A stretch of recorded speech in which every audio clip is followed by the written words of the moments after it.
The winter air slapped against my cheeks as I hurried down the crowded street. My daughter Emma's small hand clutched tightly in mine. The scent of coffee from the upscale cafe had been calling my name for weeks. But I'd always walked past, knowing the prices would swallow what little remained of my paycheck. Today was different. Today was Emma's 5th birthday, and I'd promised her a special treat. A real hot chocolate with whipped cream and sprinkles, not the instant powder packets we normally stirred into lukewarm tap water at our cramped apartment. "Mommy, my fingers are cold," Emma whispered, her breath forming small clouds in the January air. "Just a few more steps, birthday girl." I forced a smile, ignoring the hole in my left boot that had been letting in slush all morning. 3 more shifts at the diner, and maybe I could afford a new pair. For now, an extra sock would have to do. The cafe door swung open, releasing a wave of warmth and the rich aroma of freshly ground beans. The space was packed with well-dressed professionals tapping away on sleek laptops or engaged in hushed conversations. My worn coat and Emma's hand-me-down jacket immediately felt out of place amid cashmere sweaters and designer bags. "It's so pretty," Emma gasped, her eyes wide as she took in the glittering pendant lights and polished hardwood floors. I scanned the room for an empty table, my heart sinking at the sight of the packed cafe. Of course it would be full. Even the weather seemed determined to make my daughter's birthday more difficult than necessary. Just as I was about to suggest we try somewhere else, I spotted a small table in the corner with only one occupant, a man in a dark suit, his back to the entrance. "Come on," I whispered to Emma, making our way through the maze of tables. As we approached, I noticed how everyone seemed to glance nervously at the corner before quickly averting their eyes. The man sat alone at a table for 4, several papers spread before him. Though he wasn't looking at them, his focus was on the window beside him, watching the street with an intensity that made me hesitate. He must have sensed our approach because his head turned slightly, just enough for me to catch a glimpse of his profile. Sharp jawline, dark hair neatly trimmed at the sides, and the faintest shadow of stubble. Even from this partial view, there was something magnetic about him. Something that made my steps falter. Emma tugged at my hand. "Mommy, can we sit down? My legs are tired." The cafe had gone strangely quiet, or perhaps that was just my imagination. I drew in a deep breath, reminding myself that I was here for my daughter. I was a mother before anything else. "Excuse me," I said, my voice softer than I had intended. "Can I sit here? Everywhere else is full, and it's my daughter's birthday." He turned then, fully facing us, and I nearly took a step back. His eyes were the color of thunderclouds, a deep, stormy gray that seemed to see right through me. He wore a black suit that screamed expensive, with a crisp white shirt opened at the collar. No tie. A heavy watch glinted on his wrist as he raised his hand to gesture to someone across the room. I followed his gaze to see a broad-shouldered man by the door give a slight nod before returning to scanning the cafe with watchful eyes. "Only if you stay with me," the man said, his voice a low rumble that sent an unexpected shiver down my spine. For a moment, I thought I'd misheard him. "Pardon?" "The table." His lips curved into what might have been a smile, though it didn't reach his eyes. "You can sit here only if you stay and have coffee with me. Both of you." Emma was already climbing onto one of the empty chairs before I could respond. "I'm having hot chocolate, not coffee," she announced, peeling off her mittens. "It's my birthday. I'm 5. His expression softened almost imperceptibly at my daughter's words. 5 is an important age," he said, closing the folder in front of him with a deliberate motion. "What's your name?" "Emma Rose Carter," my daughter replied with the pride of someone stating their royal lineage. "And this is my mommy, Lily." I hadn't intended to share our names with a stranger, especially not one who radiated such dangerous energy, yet there was something in the way he looked at Emma. Not dismissively as most adults did, but with genuine attention, that made me hesitate to scold her. "Adrian," he offered in return, without a last name. "Please, sit down properly, Lily." The command in his tone had me lowering into the chair before I realized what I was doing. "We don't want to intrude," I said, helping Emma remove her coat. "We just need a place to sit for a few minutes while she enjoys her birthday treat." A waitress appeared at our table, her hands trembling slightly as she set down a small tray with an espresso for Adrian.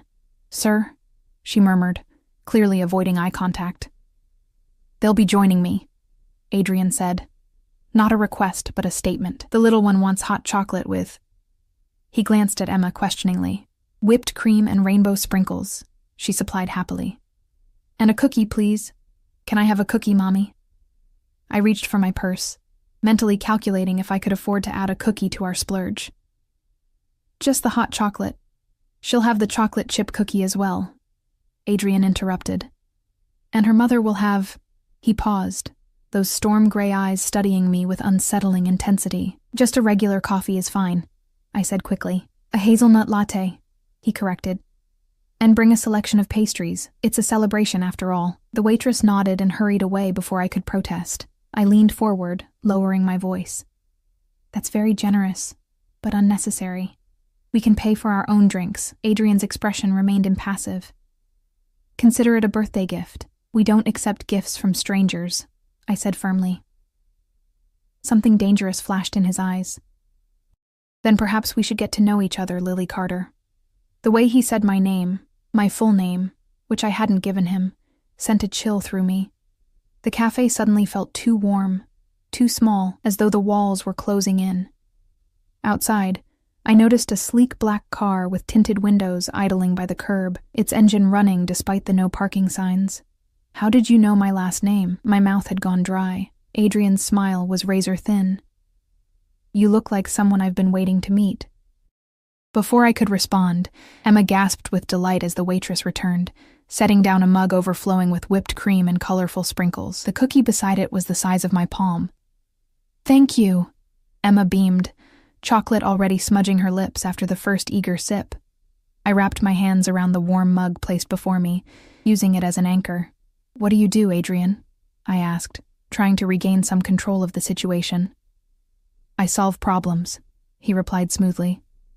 And sometimes I create them. His phone vibrated on the table. He glanced at it briefly before silencing it. You work at the diner on Kingston Street. Night shifts primarily. You're raising Emma alone. My blood turned to ice. These weren't guesses or observations. This was information he shouldn't have. I instinctively reached for Emma's hand. Who are you? I whispered. Someone who can help you, Lily. He leaned forward, close enough that I could smell his cologne. Something expensive and subtle, with notes of cedar and amber. Your ex-husband, David, owes me a significant amount of money. Did you know that? The mention of David's name made my stomach clench. I hadn't seen him in over 3 years. Not since he'd disappeared one night with our rent money and what little savings we had. I haven't spoken to David since Emma was a toddler, I said carefully. Whatever he owes you has nothing to do with us. Adrian's eyes never left mine as he took a sip of his espresso. On the contrary, it has everything to do with you. Emma tugged at my sleeve, oblivious to the tension crackling between us. Mommy, can I have another cookie? The man said it's okay. Adrian gestured to the waitress again without looking away from me. Another cookie for the birthday girl. His voice softened when addressing Emma, and for a brief moment, I glimpsed something almost gentle beneath his intimidating exterior. I don't understand what you want from me, I said once the waitress had moved away. I don't have any money. I barely make enough to cover rent and childcare. I'm aware of your financial situation. Adrian's tone was matter-of-fact. 3 months behind on rent, no health insurance, working 2 jobs and still drowning in debt that isn't even yours. My cheeks burned with humiliation. You've been watching me, protecting my interests, he corrected. David disappeared with something that belongs to me, more valuable than money. A cold dread settled in my chest. What does that have to do with Emma and me? David called me last week, Adrian said, sliding his phone across the table. On the screen was a text message from an unknown number. She has what you're looking for. Lily knows where it is, even if she doesn't realize it. My hands trembled as I pushed the phone back toward him. This is insane. I haven't heard from David in years. I don't have anything of yours. I believe you, Adrian said, surprising me. But David is desperate, and desperate men tell convenient lies. He glanced at Emma, who was happily decorating her napkin with sprinkles that had fallen from her hot chocolate.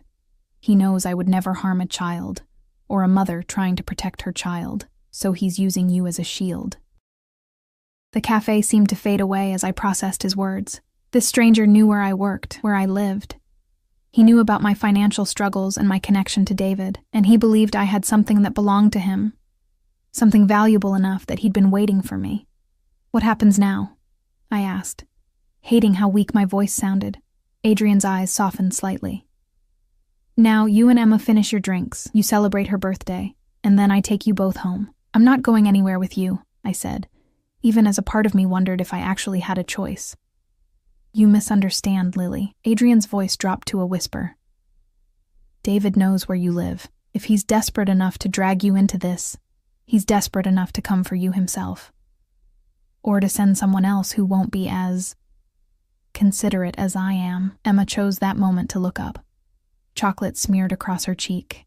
"Mommy, can the nice man come to our house? I want to show him my birthday presents." Adrian's expression remained neutral, but I caught a flicker of something in his eyes. Satisfaction, perhaps. "That's a wonderful idea, Emma. I'd love to see your presents." I opened my mouth to refuse, to grab Emma and run, but the cafe door swung open with a violent crash. A man staggered in, wild-eyed and disheveled. His gaze swept the room before landing on our table. Even after 3 years, I would recognize David anywhere. Adrian didn't turn around, but his posture changed subtly. "It seems we're out of time for pleasantries," he murmured, reaching inside his jacket. Before I could react, the man by the door, Adrian's watchful companion, intercepted David, gripping his arm with punishing force. The other cafe patrons quickly gathered their belongings, understanding instinctively that something dangerous was unfolding. "Mommy?" Emma's voice trembled, her earlier happiness evaporating as she sensed the tension. "What's happening?" Adrian stood in one fluid motion, positioning himself between our table and the commotion by the door. "Time to go, Lily," he said, his tone leaving no room for argument. "Take Emma and follow Marco." He nodded toward a third man I hadn't noticed before, now standing by the cafe's back entrance. "Why should I trust you?" I demanded, even as I helped Emma into her coat. Adrian's expression darkened as he watched David being dragged outside by his associate. "Because right now, I'm the only one who can keep you both safe." He leaned closer, his breath warm against my ear. "And because David wasn't lying about one thing, you do have something that belongs to me, you just don't know it yet." With Emma clutched to my side, I followed Marco through the kitchen and out into the alley behind the cafe, leaving behind the warmth and momentary peace we'd found. In the distance, I heard shouting, followed by the sound of breaking glass. Emma buried her face against my coat. "Where are we going?" I asked Marco, who remained silent as he guided us toward a second black car idling at the end of the alley. "Somewhere safe," came Adrian's voice behind me, causing me to jump. He'd appeared silently, straightening his cuffs as though he'd merely stepped out for air rather than confronted my ex-husband. "I promise no harm will come to either of you under my protection." As Marco opened the car door, Emma looked up at Adrian with wide, confused eyes. "Is my birthday ruined?" Something almost like remorse crossed Adrian's features. He crouched down to Emma's level, his movement surprisingly gentle for someone who radiated such danger. "No, little one. Your birthday is just beginning. Sometimes the best celebrations happen in unexpected places." I hesitated at the car door, knowing that once I stepped inside, everything would change. "I don't have a choice, do I?" Adrian's storm gray eyes met mine. "We always have choices, Lily, just rarely good ones." He gestured to the seat. "But I'm offering you protection. In return, I need you to trust me, at least until we figure out what David has hidden and where." As the first snowflakes began to fall, I made my choice and stepped into the unknown. Emma's small hand in mine. The car's interior was all black leather and tinted windows, isolating us from the world outside. Emma pressed her face against the glass, her breath fogging the window as she watched the snowflakes dancing in the wind. I sat rigidly beside her, my body tense with fear and uncertainty. Adrian settled across from us, his long legs stretched out in the spacious cabin. The partition between us and the driver was closed, creating an intimate bubble that made my skin prickle with awareness. "Where are you taking us?" I asked, trying to keep my voice steady for Emma's sake. "My residence," Adrian replied, his eyes never leaving my face. "It's secure. David won't be able to reach you there." And what happens after? I couldn't stop the tremor in my voice. We can't just disappear from our lives. Emma has school. I have work tomorrow. A faint smile touched his lips. All taken care of. Your manager at the diner received a call about a family emergency requiring your absence. As for Emma's school, he glanced at my daughter, who was now tracing patterns in the condensation on the window. Children that age adapt quickly. The casual way he'd inserted himself into our lives sent a chill down my spine. You can't just decide these things for us. I already have. His tone was final, brooking no argument. He reached into his jacket and pulled out a sleek phone, different from the one he'd shown me at the cafe. After tapping out a quick message, he turned his attention back to me. Tell me about the last time you saw David. The memory was a painful one, buried beneath 3 years of struggle and survival. It was a Tuesday night. I came home from my shift to find him packing a bag. He said he had a job opportunity in another city, promised to send for us once he was settled. I laughed bitterly. I believed him. By the time I realized he wasn't coming back, he'd emptied our joint account and maxed out our credit cards. Adrian's expression remained impassive, but I noticed his fingers tightening around the phone. And he never contacted you again? No calls, no messages, nothing. I glanced at Emma, making sure she was still distracted by the window. He didn't even send a birthday card. It's like he forgot he had a daughter, or he was hiding, Adrian suggested, running from debts, from people like me. The car turned onto a private road, lined with tall pine trees, their branches heavy with snow. In the distance, I could make out the silhouette of a massive house, lights glowing warmly against the darkening sky. What did he take from you? I asked. You said it was more valuable than money. Adrian was silent for a long moment. Information, he finally said.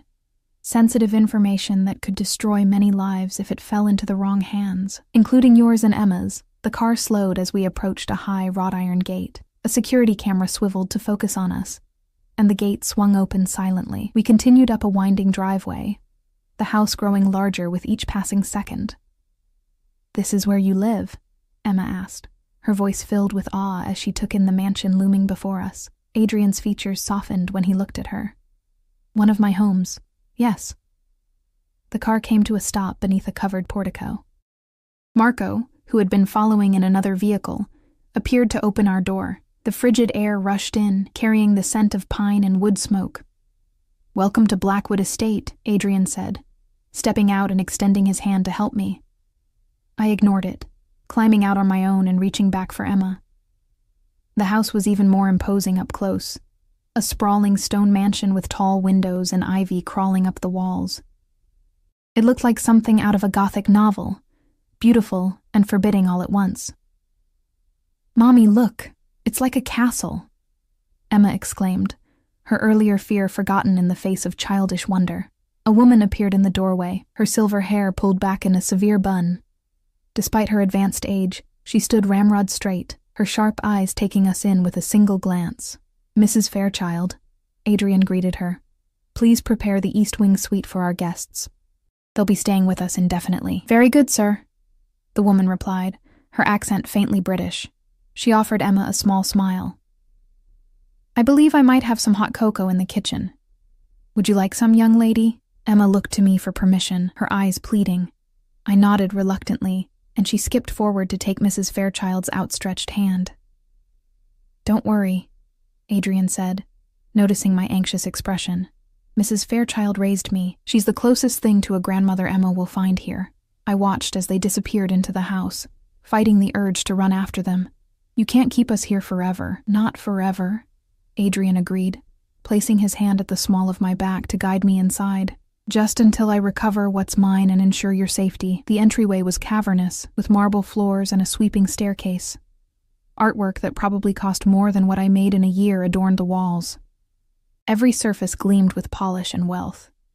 Your home is beautiful, I said automatically, falling back on the manners my mother had drilled into me. It's just a house. Adrian's voice was dismissive. Come, I'll show you to your rooms, and then we have matters to discuss, without little ears present. We climbed the staircase in silence, my mind racing with questions and fears. The East Wing suite turned out to be larger than my entire apartment, with a sitting room, 2 bedrooms, and a bathroom that featured a tub I could actually stretch out in. Emma's room connects to yours, Adrian explained, pushing open a door to reveal a bedroom that would make any 5-year-old gasp. The walls were a soft lavender, the bed piled high with pillows, and a bookshelf stood stocked with children's titles. You were expecting us, I said accusingly. This room was prepared for a child. Adrian's expression remained neutral. I like to be prepared for contingencies. Mrs. Fairchild will bring Emma up once she's finished in the kitchen. You'll find suitable clothing in the closets for both of you. I crossed my arms, suddenly aware of how shabby my uniform looked in these opulent surroundings. I don't want your charity. It's not charity, Lily. It's practicality. His eyes darkened. Unless you'd prefer to sleep in that uniform and send Emma to bed in her day clothes. The condescension in his tone made my cheeks burn. Why are you doing this? If you believe I don't have whatever David took, why not just let us go home? Adrian stepped closer, close enough that I could feel the heat radiating from his body, because David will come for you, and when he does, I want to be there. He reached up, brushing a strand of hair from my face with unexpected gentleness. Besides, you intrigue me, Lily Carter, a woman who has been abandoned, left with nothing, yet still stands tall. I stepped back, uncomfortable with his proximity and the strange flutter his touch had caused. I stand tall for Emma. Everything I do is for her, a mother's devotion. Adrian nodded. One of the few pure things left in this world. He moved toward the door. Rest, change. When you're ready, come downstairs to the study. First door on the left at the bottom of the stairs. We have much to discuss. After he left, I sank onto the edge of the bed, my legs suddenly too weak to support me. The reality of our situation came crashing down. I was in the home of a dangerous man. A man with connections to my ex-husband's criminal activities. A man who believed I possessed something valuable that belonged to him. When Emma bounced into the room 20 minutes later, her lips ringed with chocolate and her eyes bright with excitement, I forced myself to smile. Mrs. Fairchild stood in the doorway, watching us with a knowing expression. This place is amazing, Mommy. Mrs. F showed me the kitchen, and it's bigger than our whole apartment. And she says there's a pool inside the house. Inside. Emma twirled around, her earlier fear completely forgotten. That sounds wonderful, sweetie, I said, helping her out of her coat. Why don't you wash up and change into something comfortable? It's been a big day. Once Emma was settled in her new room, exploring the toys that had been provided, I changed out of my uniform into a simple black dress I found in the closet. It fit perfectly, which only increased my unease. How long had Adrian been watching us to know my size? Your daughter is a delight, Mrs. Fairchild said when I emerged. She has your spirit. Thank you for being kind to her, I replied cautiously. The older woman's expression softened. Adrian may seem harsh, but he is a man of honor. You and your daughter are safe here, are we? I couldn't keep the doubt from my voice. I don't even know who he is. Mrs. Fairchild's eyes widened slightly. He hasn't told you? When I shook my head, she sighed. That is for him to explain, I suppose. He's waiting for you in the study. I checked on Emma one last time, finding her already dozing amid a pile of stuffed animals. The day's excitement had worn her out. Carefully tucking the blanket around her, I pressed a kiss to her forehead and whispered, "Happy birthday, my brave girl." The hallway was silent as I made my way downstairs, my footsteps muffled by the thick carpet. The study door was ajar, warm light spilling out into the corridor. I hesitated before knocking softly. "Enter," came Adrian's voice from within. The study was a masculine space, with leather-bound books lining the walls and a large desk positioned before a window that would offer views of the grounds in daylight. A fire crackled in the stone fireplace, casting dancing shadows across the room. Adrian stood with his back to me, pouring amber liquid into 2 crystal tumblers. He'd removed his jacket, and the white shirt stretched across his broad shoulders as he moved. Without turning, he said, "Your daughter is settled?" "She's asleep," I replied, remaining by the door. "It's been an overwhelming day for her." He turned then, offering me one of the glasses. "Bourbon. You look like you could use it." I accepted the drink but didn't take a sip. "I need answers, Adrian. Real ones. Who are you? What did David take? And why do you think I have it? Adrian gestured to a leather armchair by the fire. Sit, Lily. This is a conversation best had in comfort. Reluctantly, I perched on the edge of the chair while Adrian took the one opposite. The firelight cast half his face in shadow, making him look both more dangerous and more vulnerable somehow.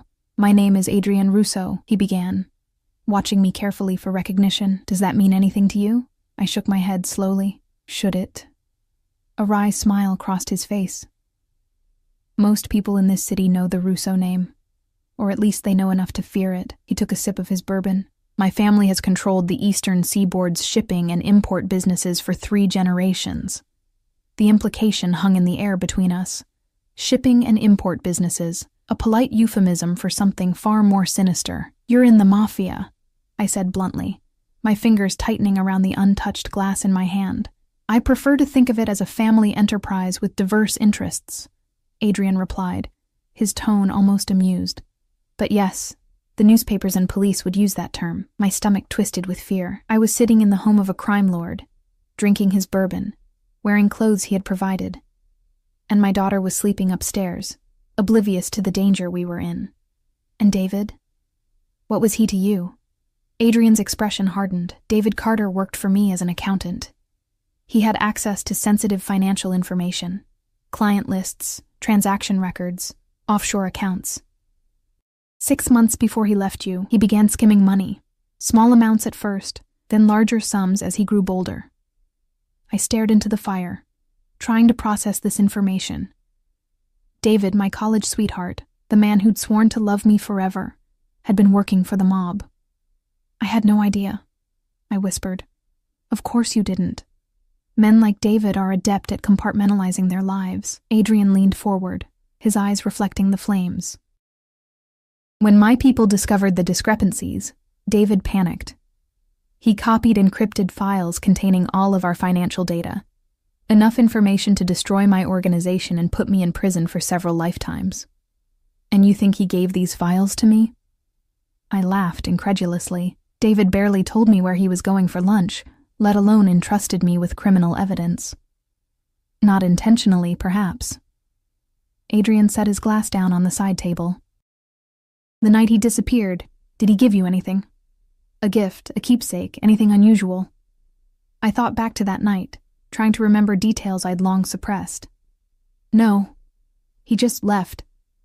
Said he'd call when he got settled. Nothing for Emma? No birthday present set aside? No special toy? A memory stirred. Something I'd almost forgotten. There was a stuffed rabbit. He left it on Emma's bed with a note saying he was sorry he'd miss her birthday. My throat tightened. She still sleeps with it sometimes. Adrian's eyes sharpened with interest. This rabbit, what does it look like? It's nothing special, just a gray rabbit with floppy ears and a blue bow. I frowned. You don't think... I need to see it. Adrian stood abruptly. Now. I set my glass down untouched and rose to follow him. Emma's asleep. I'm not waking her for this. Then we'll have to be quiet, he replied, already striding toward the door. We ascended the stairs in silence, Adrian moving with surprising stealth for such a powerful man. At the door to Emma's room, I hesitated. Let me go in alone, I whispered. If she wakes up, I don't want her frightened by seeing you there. Adrian nodded, his expression unreadable in the dim hallway light. I slipped into Emma's room, guided by the soft glow of the nightlight. She was sleeping peacefully, one arm flung above her head, the other clutching her beloved rabbit. Carefully, I tried to ease it from her grasp, but she stirred, murmuring in her sleep. Shh. It's okay, baby, I whispered, stroking her hair until she settled again. With gentle persistence, I managed to extract the toy without waking her. I stood for a moment, looking down at my daughter's innocent face, wondering how we'd ended up here, in this mansion, entangled in a dangerous man's world. When I returned to the hallway, Adrian was waiting with barely concealed impatience, his eyes fixed on the well-worn rabbit in my hands. My office, he said quietly, leading the way back downstairs. Once inside the study, Adrian closed the door and held out his hand. May I? Reluctantly, I handed over the stuffed animal. It looked small and shabby in his large hands, a toy that had been loved almost to pieces, with one ear reattached after Emma had accidentally ripped it during a tantrum. Adrian turned it over, examining the rabbit from every angle. His fingers probed the seams, the stuffing, the embroidered eyes. Then he paused, his expression changing subtly as he felt something along the rabbit's spine. "Do you have scissors?" I asked, guessing his intention. He opened a desk drawer and withdrew a silver letter opener. "This will do." With surgical precision, he made a small incision along the rabbit's back seam, careful not to damage the fabric more than necessary. I watched as he reached into the stuffing and extracted something small and flat. A black USB drive, no larger than my thumb. "Son of a bitch," Adrian murmured, holding it up to the light. He hid it in a child's toy. A wave of nausea washed over me. "He used our daughter as a hiding place for his stolen files? He knew you'd come looking for them. He knew I wouldn't harm a child," Adrian said, his voice tight with controlled anger. "Even I have lines I won't cross." I sank into the nearest chair, suddenly exhausted. "So now you have what you want. Does that mean we can go home?" Adrian plugged the drive into his laptop, his eyes scanning the screen as files populated the display. "It's not that simple, Lily." "Why not?" "You have your files back. We've done nothing wrong." He looked up from the computer, his expression grave. "David is still out there. He knows I have you, and he knows I've likely found the drive by now. That makes you and Emma witnesses, loose ends he'll want to tie up." "But we don't know anything," I protested. "I didn't even know the drive existed until 5 minutes ago." "David doesn't know that," Adrian pointed out. "And men like him, desperate, cornered men, they don't take chances." He closed the laptop and came to kneel before my chair, taking my cold hands in his warm ones. "I promised you protection, Lily. I intend to keep that promise." His proximity was unnerving. Up close, I could see flecks of silver in his gray eyes, smell the subtle cologne that clung to his skin. There was something intoxicating about him. This dangerous man who spoke of protection with such conviction. "For how long?" I whispered. "Until David is no longer a threat." His thumbs traced small circles on the backs of my hands, the gesture oddly soothing. "Until I know you and Emma are safe." "And then what? We just go back to our lives like none of this happened?" Adrian's gaze intensified. "Would that be so terrible? Returning to your cramped apartment, working double shifts, struggling to make ends meet?" His words stung with their accuracy. "It's our life," I said defensively. "Maybe it's not perfect, but it's ours." "It could be better," he said, so quietly I almost didn't hear him. "You deserve better, Lily. Both of you do." I pulled my hands away, uncomfortable with the direction of the conversation. "I should check on Emma." Adrian stood, allowing me my retreat. "Of course. Get some rest. Tomorrow we'll discuss more permanent arrangements for your safety." As I reached the door, his voice stopped me. "Lily." I turned to find him watching me with an intensity that made my breath catch. "Thank you for trusting me with the rabbit. I know what it means to Emma." "I didn't have much choice," I replied honestly. His smile was faint, but genuine. "We always have choices, remember? You chose to help me rather than fight. That means something." I left without responding, my thoughts too jumbled to form a coherent reply.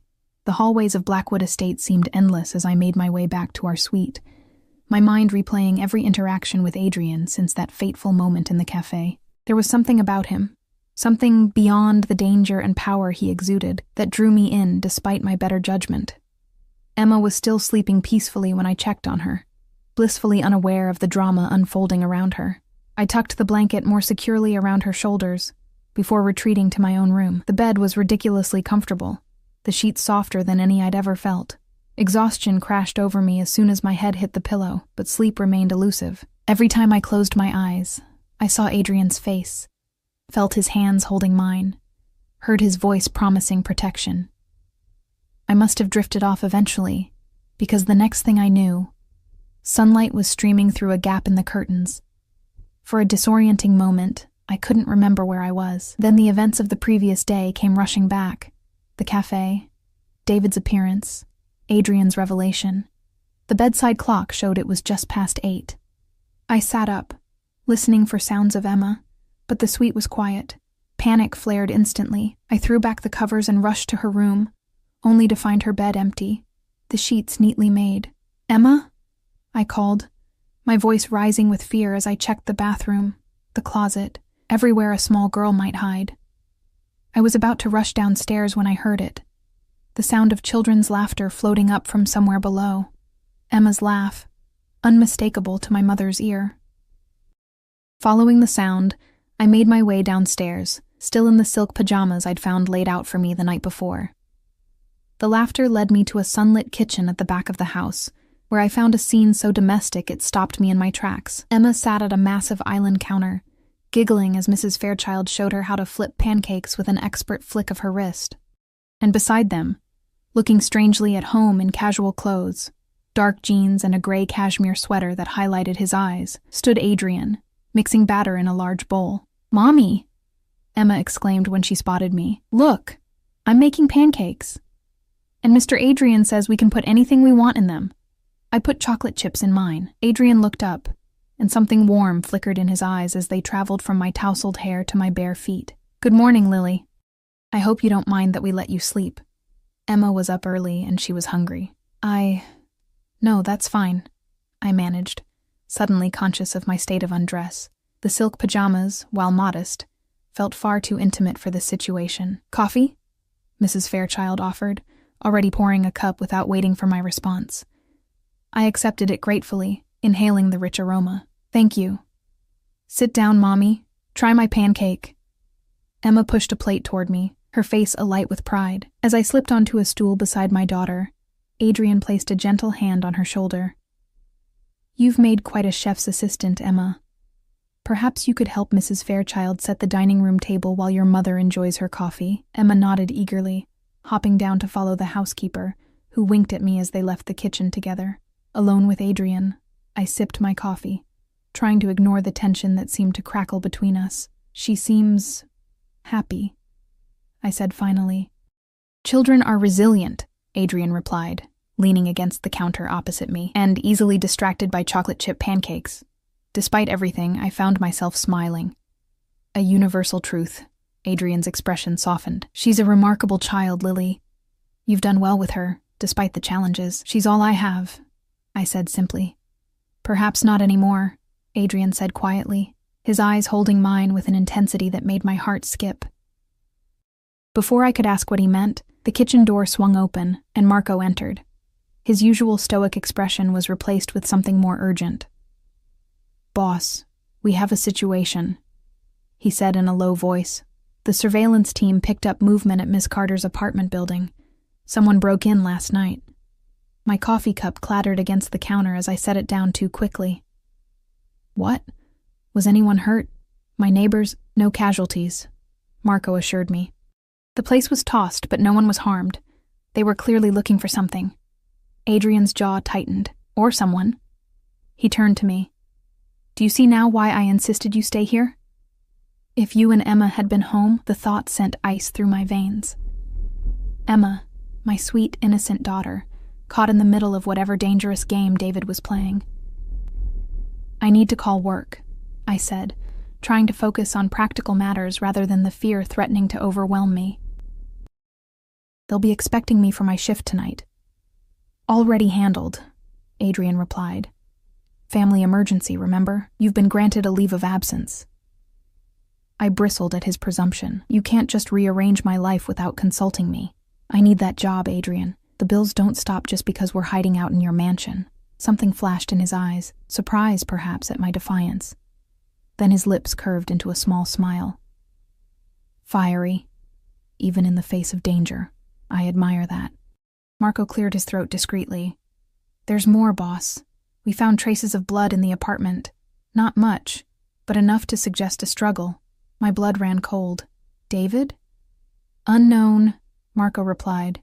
"The team collected samples for analysis." Adrian straightened, all traces of softness vanishing from his expression. "Double the security detail around the perimeter. No one enters or leaves without my direct authorization, and have someone fetch the items from Ms. Carter's apartment, clothes, personal effects, anything she and Emma might need for an extended stay." "Extended stay?" I echoed. How long are you planning to keep us here? As long as necessary to ensure your safety, Adrian said firmly. Marco, give us the room. Once we were alone again, Adrian moved closer, his proximity making the spacious kitchen feel suddenly smaller. I understand your frustration, Lily. You value your independence, your ability to provide for Emma on your own terms, but right now, independence is a luxury you cannot afford. So I'm supposed to just sit here, letting you make decisions for us, while some unknown threat looms over my daughter's head? I crossed my arms. I need to be doing something, Adrian. I can't just be a passive participant in my own life. He studied me for a long moment, his expression thoughtful. Very well. Would you like to see what was on the drive? His offer surprised me. You'd show me? Knowledge is power, Lily, and you deserve to know exactly what David has dragged you into. He gestured toward the door. After breakfast, Emma should enjoy her pancakes without adult concerns intruding. Breakfast was a surreal affair. Emma chattered happily about the enormous house and all the rooms she wanted to explore. Mrs. Fairchild indulged her with stories about the estate's history, while Adrian watched my daughter with an expression I couldn't quite decipher, something between tenderness and regret. Mr. Adrian, do you have horses? Emma asked, syrup dotting her chin. Mrs. F. says there used to be stables here. Not anymore, Adrian replied gently, but there's a riding center not far from here. Perhaps one day, if your mother agrees, we could visit. Emma turned to me with pleading eyes. Can we, Mommy? Please? I've never seen a real horse up close before. I hesitated, caught between my daughter's excitement and the reality of our situation. We'll see, sweetheart. There's a lot happening right now. Speaking of which, Adrian interjected smoothly, Mrs. Fairchild has offered to show Emma the greenhouse this morning. There's a koi pond that I think a certain 5-year-old might enjoy. Emma's eyes widened. Fish? Can I feed them? Mrs. Fairchild nodded, her stern features softening. I have special fish food just for that purpose. And perhaps afterward we could bake cookies. With Emma happily distracted, Adrian led me to his study once more. The laptop was still on his desk, the black USB drive connected. He gestured for me to sit beside him as he pulled up a series of files. These are financial records, he explained, scrolling through columns of numbers and names. Client lists, transaction histories, offshore account details, essentially a roadmap to every aspect of my business operations. I scanned the screen, recognizing some prominent names among the lists. This is a lot more extensive than I imagined. My family's interests are diverse, Adrian said, a hint of pride in his voice. Shipping, real estate, entertainment, private security, some legitimate, others less so.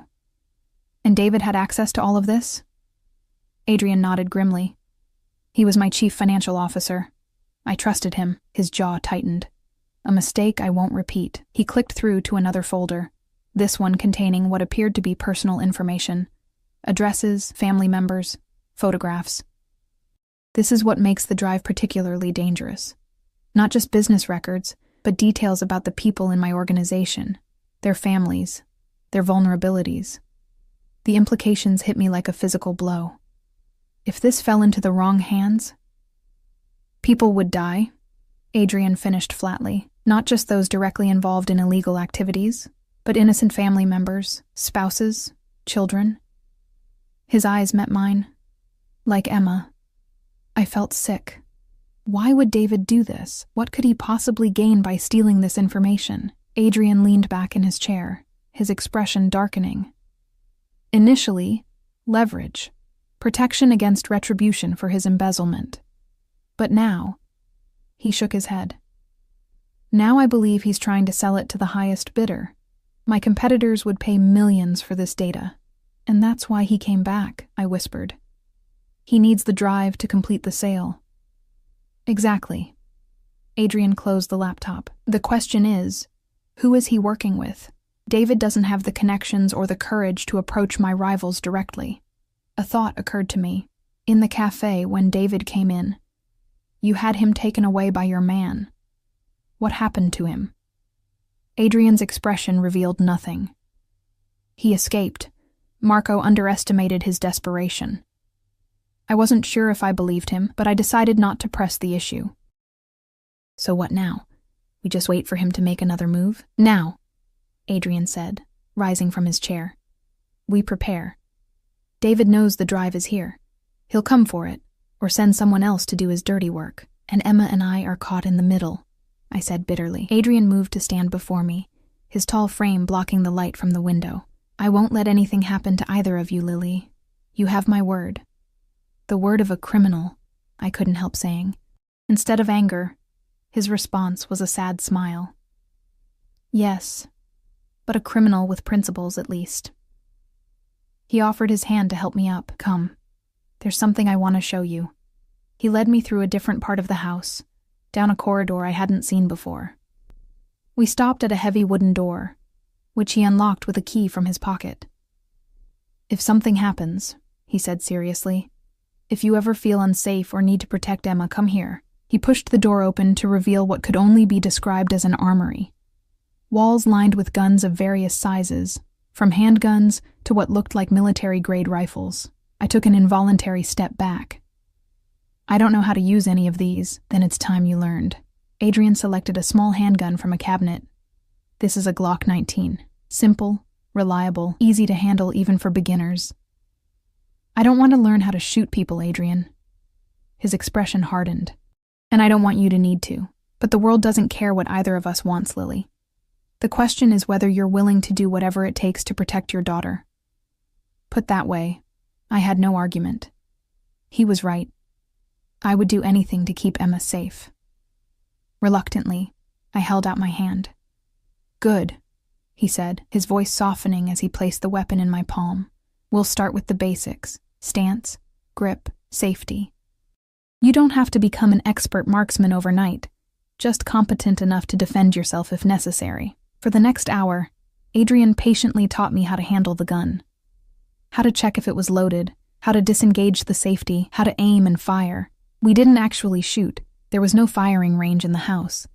But he promised we would practice with live ammunition soon. By the time we finished, I felt both empowered and terrified. The weight of the gun, even unloaded, was a tangible reminder of the danger we were in. You're a natural, Adrian commented as he returned the weapon to its cabinet. Good instincts. Let's hope I never have to use them, I replied, flexing my fingers to relieve the tension. As we made our way back toward the main part of the house, Adrian's phone rang. His expression darkened as he answered it, listening intently to whoever was on the other end. When? He asked sharply. And you're certain it was him?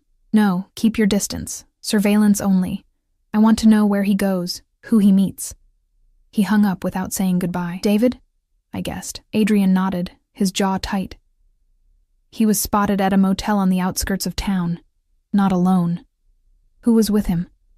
Unknown associate, male, approximately 50 years old. Adrian's eyes were cold. My men are following them, keeping their distance for now. A shiver ran through me. He's not giving up, is he? No. Adrian placed a hand at the small of my back, guiding me forward. But neither am I.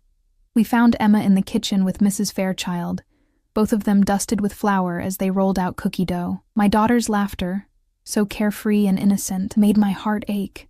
How could I have let her become entangled in this dangerous web? Mommy, Mrs. F is teaching me to make chocolate chip cookies from scratch, Emma exclaimed, holding up flour-covered hands. And I got to feed the fish, and they came right up to eat from my fingers. I forced a smile. That sounds wonderful, sweetheart. Adrian leaned close to my ear, his breath warm against my skin. This is what we're fighting to protect, Lily.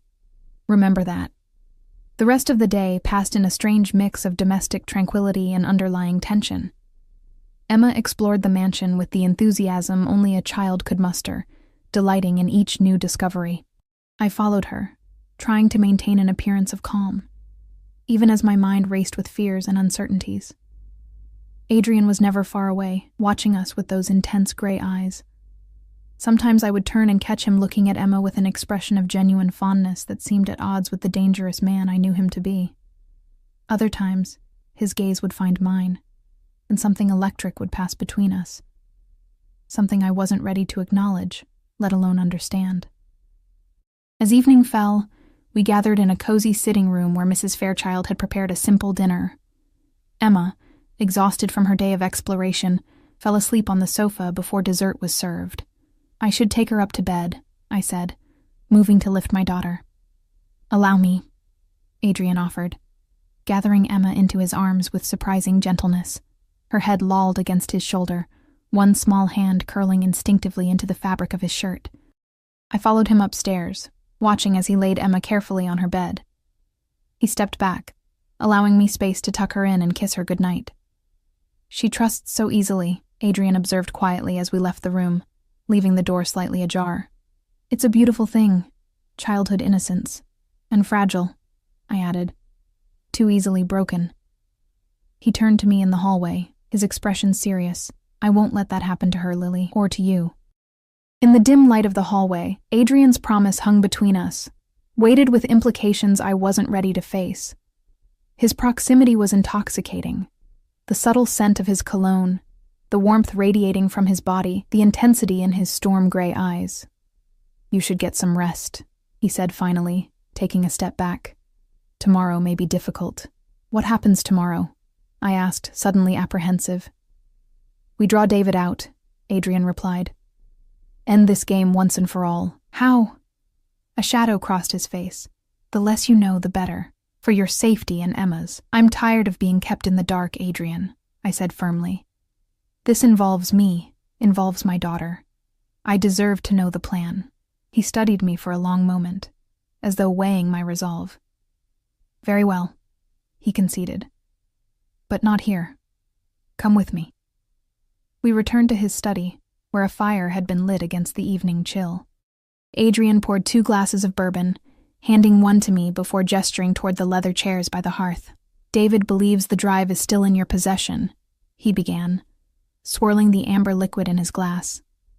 He doesn't know we've found it, which gives us an advantage. Tomorrow, we'll let it be known that you're staying at a hotel in the city, under my protection, but more accessible than this estate. You're using me as bait, I realized, my stomach tightening with fear. In a controlled environment, Adrian clarified. You'll be surrounded by my most trusted men. Emma will remain here with Mrs. Fairchild, completely safe. And when David takes the bait, Adrian's expression hardened. We capture him and whoever he's working with. Find out who he's been dealing with, who he's shared information with. And then... He left the sentence unfinished, but his meaning was clear. I stared into the fire, conflicted. Part of me wanted David to pay for the danger he'd put Emma in, for the years of struggle he'd left us to endure alone. But another part, the part that remembered the kind, charming man I'd fallen in love with, recoiled at the thought of what Adrian might do to him. Will you kill him? I asked quietly. Adrian didn't flinch at the directness of my question. Would that bother you? After everything he's done? I don't know, I admitted. He's Emma's father, despite everything. She might want to know him someday, when she's older. A father who used his daughter as a pawn, Adrian reminded me, his voice tight with barely contained anger. Who hid stolen data in her toy, knowing it would put her in danger? I know. My voice broke on the words. God, I know what he did was unforgivable. But killing him won't undo it. Adrian set his glass down and leaned forward, his elbows on his knees. What would you have me do, Lily? Let him go? Let him continue to be a threat to you and Emma? To my entire organization? I had no answer for him. The reality of the situation, of Adrian's world, was beginning to sink in. There were no easy solutions, no clean resolutions that wouldn't leave blood on someone's hands. I won't lie to you, Adrian continued, his voice gentler. David has crossed lines that can't be uncrossed. In my world, that demands consequences. Your world, I echoed. Not mine. Something shifted in Adrian's expression. Vulnerability, perhaps, or regret. No, not yours. Though I find myself wishing it could be in some ways. The admission hung between us, charged with meaning. I looked away, unwilling to confront the emotions his words stirred within me. It's late, I said finally, rising from my chair. I should check on Emma. Adrian stood as well, towering over me in the firelight. Of course. But Lily... He reached out, his fingers brushing my cheek with unexpected tenderness. Whatever happens tomorrow, know that my priority is keeping you and Emma safe, no matter the cost. Sleep eluded me that night. I tossed and turned, my mind racing with fears and uncertainties. Around 3 a.m, I gave up trying and slipped from my room to check on Emma. She was sleeping peacefully, clutching her newly repaired rabbit. Adrian had returned it earlier, the seam carefully stitched closed, though the USB drive was no longer hidden inside. Restless, I wandered downstairs, drawn to the soft glow emanating from beneath the study door. I hesitated before knocking quietly. "Come in," Adrian called, his voice revealing no surprise at a visitor at this late hour. He was seated behind his desk, papers spread before him, his shirt sleeves rolled up to reveal strong forearms. He looked tired but alert, as though sleep was a luxury he rarely indulged in. "Trouble sleeping?" he asked, setting aside the document he'd been reading. "Too much on my mind," I admitted, hovering in the doorway. "Join me," he offered, gesturing to a chair. "I find paperwork to be an excellent cure for insomnia." I sat, drawing my knees up to my chest, suddenly aware that I was wearing only the silk pajamas provided by Mrs. Fairchild. "What are you working on?" "Contingency plans," Adrian replied, "ensuring all variables are accounted for." "For tomorrow." He nodded, his expression grave. "For tomorrow, and for what comes after." "And what does come after, Adrian?" I asked quietly. "Assuming everything goes according to plan and David is dealt with. What happens to Emma and me?" Adrian leaned back in his chair, his eyes never leaving mine. "What would you like to happen, Lily?" The question caught me off guard. For so long, my life had been about survival, making rent, keeping food on the table, ensuring Emma had what she needed. I hadn't allowed myself to want more, to dream of something better. "I don't know," I admitted. "A safe home for Emma, stability, not having to work 3 jobs just to stay afloat." I paused, a lump forming in my throat. "Not being alone all the time." Adrian's expression softened. "You could have all of that, you know, and more." "How?" He stood, moving around the desk to kneel before my chair, echoing his position from the night before. "Stay," he said simply. "Stay here with me." My heart stuttered in my chest. "What are you saying?" "I'm saying that in the short time I've known you, Lily Carter, you've awakened something in me I thought was long dead." His hands found mine, warm and strong. "I'm saying that watching you with Emma, your strength, your devotion, your fierce protection, has made me want things I never believed I deserved. Adrian." I breathed, uncertain how to respond to his unexpected declaration. "I know what I am," he continued, his grip tightening slightly. "I have no illusions about the life I've led, the choices I've made.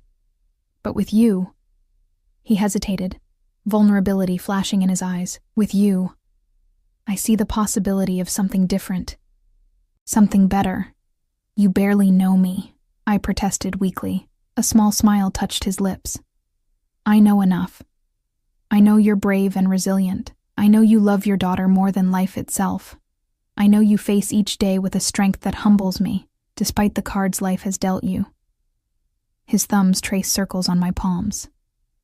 "The rest, we can learn together. If you'll give me that chance." The sincerity in his voice was unmistakable.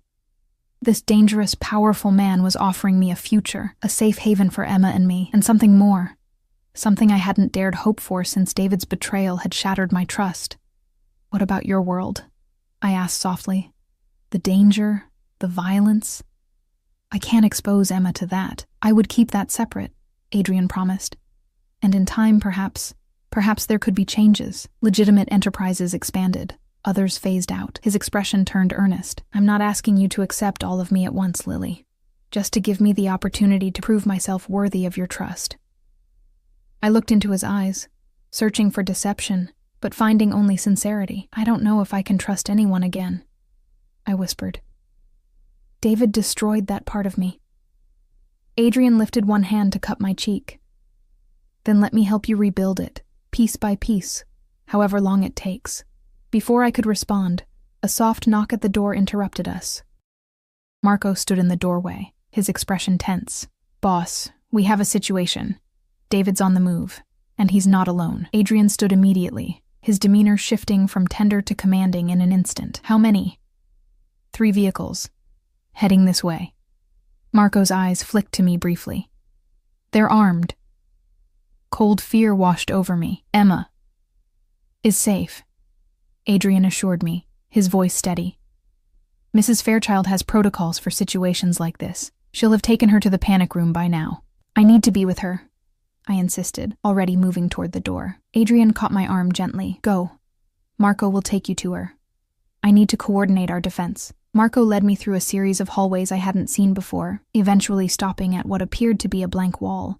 He pressed a hidden panel, and a section of the wall slid back to reveal a reinforced door. "Mrs. F is inside with the little one," he said, entering a code on a keypad. "You'll be safe here until the boss handles this." The door opened to reveal a small but well-appointed room, more like a comfortable apartment than the bunker I'd expected.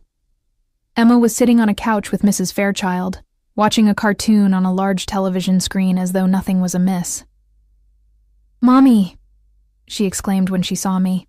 "Mrs. F says we're having a sleepover in the special room. Isn't it cool?" I forced a smile, grateful that she was unaware of the danger. "Very cool, sweetheart."